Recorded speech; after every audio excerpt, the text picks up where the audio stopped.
Sebelumnya perkenalkan, nama saya Rizky Al-Fakri. Saya berasal dari Pekanbaru Riau, jurusan Teknik Informatika, Fakultas Sains dan Teknologi. Di sini saya akan menyampaikan hasil resum PBAK hari pertama dan kedua. Hari pertama saya mengambil 2 materi. Materi yang pertama yaitu wawasan bidang akademik. UIN Maulana Malik Ibrahim Malang memiliki 7 fakultas, ada Fakultas Tarbiyah dan Ilmu Keguruan. Itu merupakan fakultas yang paling tua.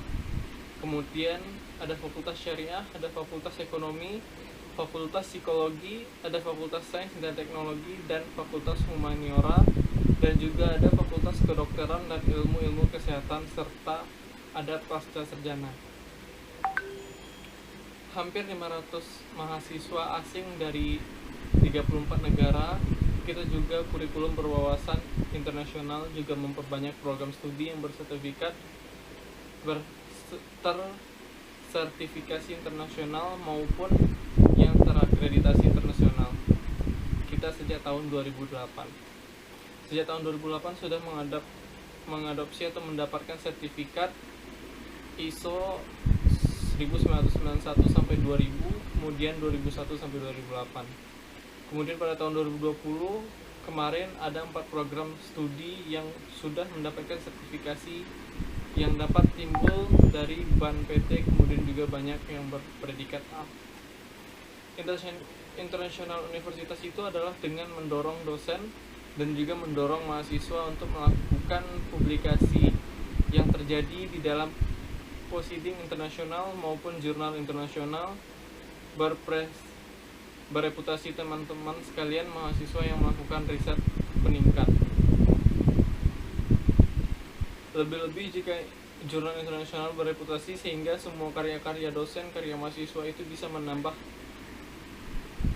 UIN Malang sehingga bisa meningkatkan peringkat universitas versi QS World University. Integrasi keilmuan itu adalah memadukan antara secara kelembagaan, itu memadukan pendidikan perguruan tinggi dan pendidikan pesantren untuk membentuk karakter mahasiswa. Oleh karena itu, di kampus kita ada Ma'had Al-Jamiah sebagai pusat pengembangan karakter ulul albab, khususnya di dari 4 pilar ulul albab, yaitu dalam spiritual akhlak. Kemudian yang keluar pilar yang harus dimiliki siswa diantaranya bentuk melalui pendidikan. Yang kedua, kita punya pengembangan bahasa asing, baik itu bahasa Arab, bahasa Inggris, pengembangan bahasa Mandarin dan lain-lain, dan juga rumah tahfiz Al-Quran yang mewadahi bisa menjadi salah satu lembaga yang bisa mengembangkan bakat-bakat dan minat Anda khususnya pada tahfiz Quran. Bahkan hingga sekarang tidak kurang dari 2000 mahasiswa UIN Malang adalah hafiz Al-Quran.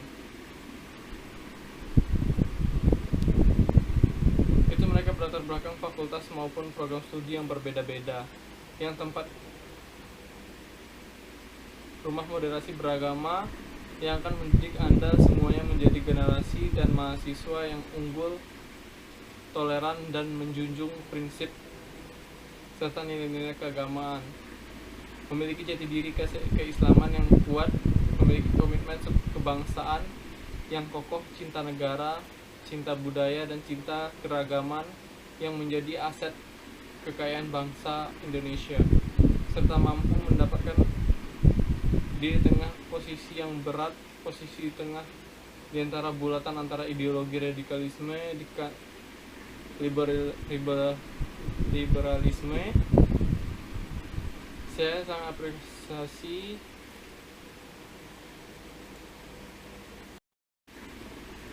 oleh karena itu harus menjadi corong bagi pengembang zaman peradaban Islam. UIN Malang memiliki perpustakaan yang bisa diakses oleh seluruh mahasiswa UIN Maulana Malik Ibrahim Malang, baik untuk pembelajaran mata kuliah, kemudian menulis artikel ilmiah untuk riset, maupun menulis tugas akhir, dan lain selain itu banyak sarana lain yang mendukung atmosfer akademik di UIN Maulana Malik Ibrahim Malang. pada proses pembelajaran atau proses pendidikan dan pengajaran yang biasanya berlangsung sampai 8 semester, itu minimal kurang lebih ada 140 sampai 160 SKS yang harus kita selesaikan. Kemudian penelitian baik itu skripsi, tugas akhir maupun yang lain, kemudian juga pengabdian masyarakat baik itu PKL maupun KKM. PKL itu adalah praktek kerja lapangan. KKM adalah kuliah kerja mahasiswa, yang itu adalah untuk pengabdian. Kemudian ada ujian komprehensif, ada ujian skripsi, yudisium, hingga wisuda. Itu semua adalah kegiatan akademik yang akan saudara jalani selama Anda kuliah di UIN Maulana Malik Ibrahim Malang. Mahasiswa diharapkan tidak hanya memiliki prestasi akademik, tetapi juga memiliki pengalaman untuk aktif organisasi kemahasiswaan, baik intra maupun ekstra kampus. Sehingga nanti di samping memiliki wawasan akademik, prestasi akademik, mahasiswa juga diharapkan memiliki kompetensi yang keterampilan percakapan, memimpin, dan organisasi. Yang itu dibutuhkan tidak hanya untuk kegiatan mahasiswa pada saat ini. Coba nanti ketika Anda sudah lulus dari alma mater tercinta, bagi mahasiswa baru tahun akademik 2021 maupun mahasiswa lama untuk semester ini, sebenarnya proses pembelajaran dilakukan secara daring.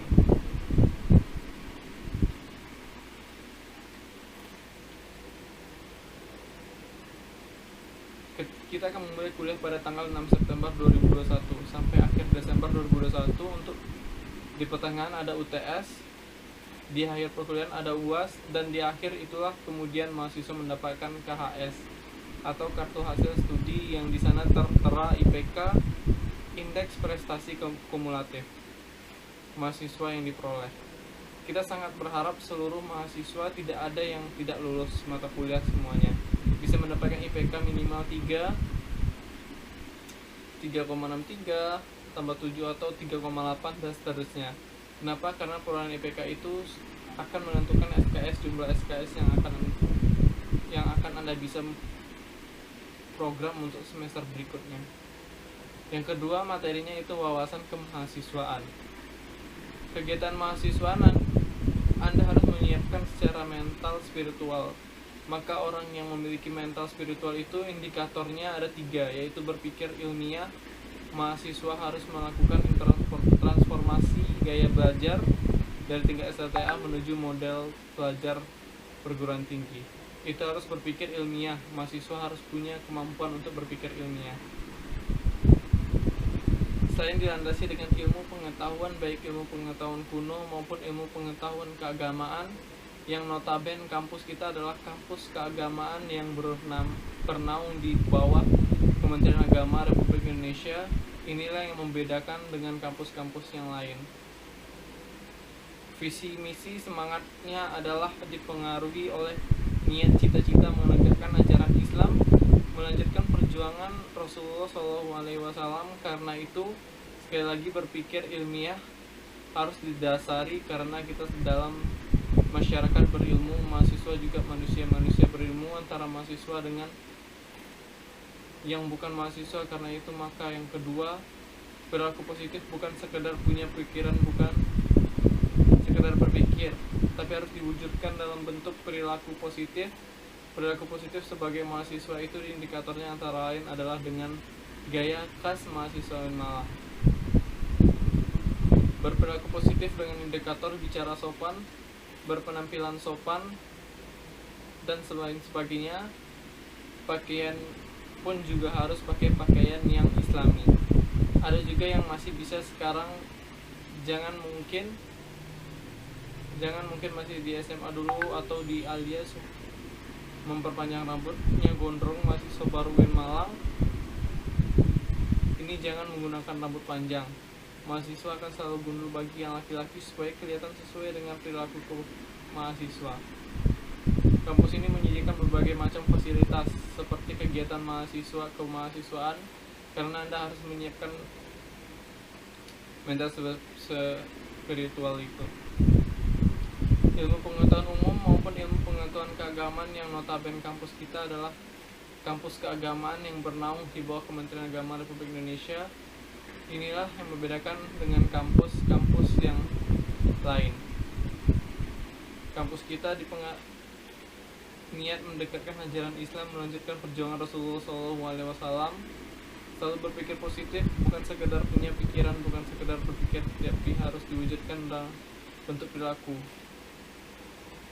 dengan gaya khas mahasiswa UIN Malang. Selanjutnya materi resum di hari kedua, yaitu yang pertama materi DEMA.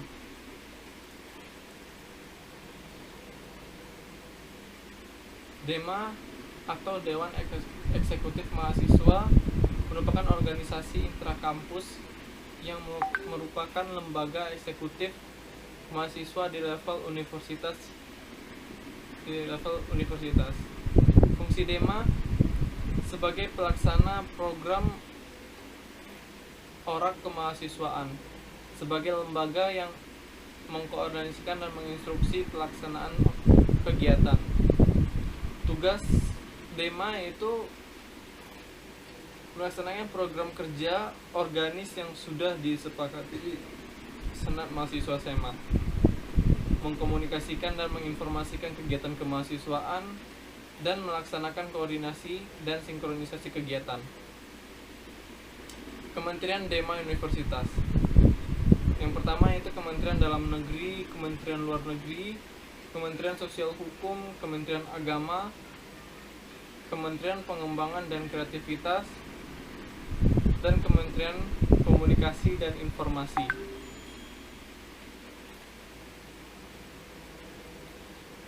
Lalu materi yang kedua, materi dari SEMA atau Senat Mahasiswa, adalah organisasi mahasiswa UIN Maulana Malik Ibrahim Malang yang berperan sebagai lembaga legislatif yang mengkoordinasi DEMA, UKM, dan HMJ.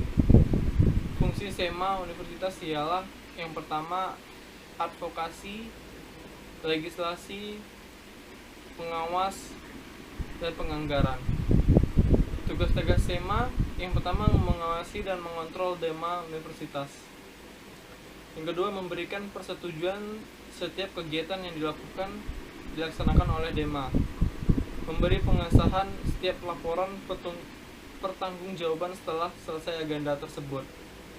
Memfasilitasi aspirasi mahasiswa UIN Malang dan menyalurkan kepada pihak-pihak yang bersangkutan. Yang kelima, mengawasi setiap kebijakan dan keputusan yang diambil oleh DEMA Universitas, merancang dan menetapkan peraturan organisasi UIN Malang. Wewenang Senat Mahasiswa Universitas. Yang pertama, membentuk undang-undang yang dibahas dengan Presiden Mahasiswa untuk mendapatkan persetujuan bersama. Menampung dan mempertimbangkan segala aspirasi mahasiswa. Memberikan manfaat untuk pelaksanaan pemilu, memberikan mandat untuk pelaksanaan pemilu, mengawasi pelaksanaan hasil sidang SEMA Universitas, lalu mengawasi pelaksanaan program kerja dan kebijakan DEMA Universitas, turut andil dalam mengkaji permasalahan yang timbul dalam negara dan tingkat universitas, memberikan peringatan atau memorandum kepada DEMA Universitas. Struktur SEMA Universitas terdiri dari Ketua Umum, Sekretaris Jenderal, Bendahara, Ketua Komisi, Anggota Komisi, Staf Ahli. Komisi SEMA terdapat yaitu Komisi Advokasi dan Hukum, Komisi Organisasi dan Kemahasiswaan, Administrasi dan Keuangan, Informasi dan Komunikasi. Terus selanjutnya materi yang ketiga itu kebangkitan bangsa menuju Indonesia tangguh.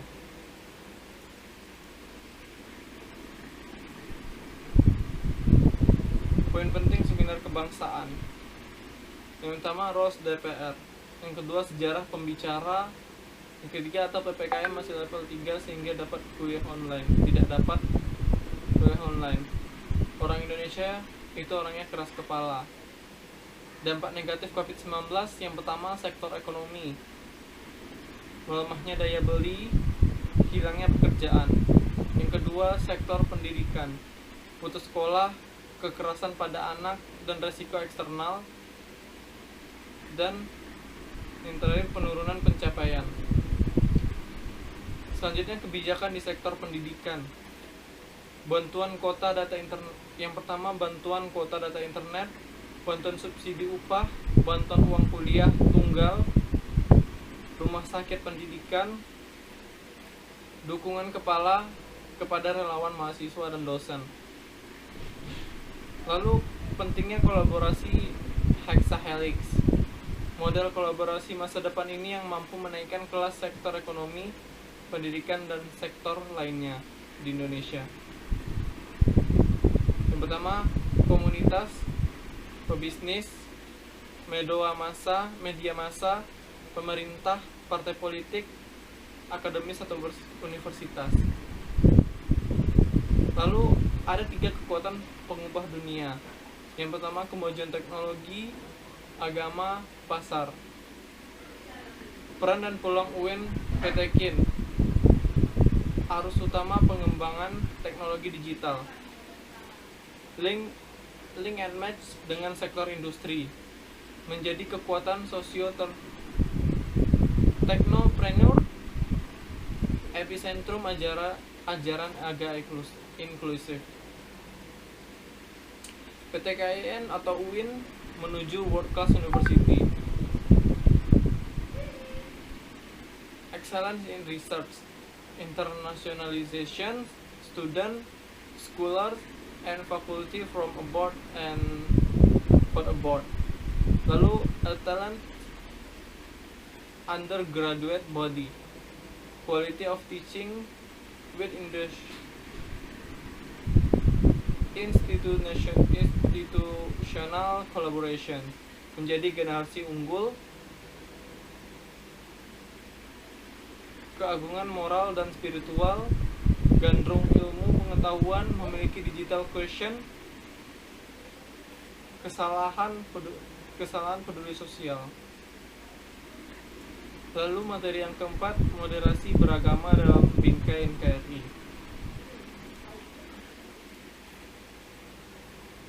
Moderation in the context of Indonesian Islam. Variety of attribution to Islam. 2 arus besar, Sunni Islam versus Shi'i Islam. Sociological labeling. Islam atau Muslim liberal, sekular, pragmatis, modernis, tradisional, fundamentalis, ekstremis, teroris. The most contemporary labels, moderate Islam dan Islam Nusantara. What is moderation in Islam? Definisi moderasi. Secara etimologis, wasatiyah berarti jalan tengah atau middle path, posisi tengah, berkeadilan. Secara terminologis, pemahaman atau praktek keagamaan yang menjunjung tinggi kesetaraan, keberagaman, toleransi dengan berpijak pada prinsip tawazun antara rasio atau logika teks serta konteks. Dasar teologis, Al-Quran, Surah Al-Baqarah ayat 143, beberapa hadis belum dalam Sahih Bukhari. Kenapa Sahih Bukhari? Opinion of the jurists and Muslim scholars. Kenapa moderasi relevan dan urgent di Indonesia? Karena karakter Islam sebagai agama rahmah lil alamin yang menjunjung tinggi keadaban dan harmoni inter dan antar pemeluk agama. Historisitas Islam di Indonesia, masuk Islam ke Nusantara via dakwah Natwar. Karakter masyarakat Indonesia yang lekat dengan kesantunan dan harmoni, akar tradisi Buddha dan lain-lain. We are not Middle Eastern Arab. Ideologi bangsa Pancasila dan moto Bhinneka Tunggal Ika. Middle Eastern and Global Issue.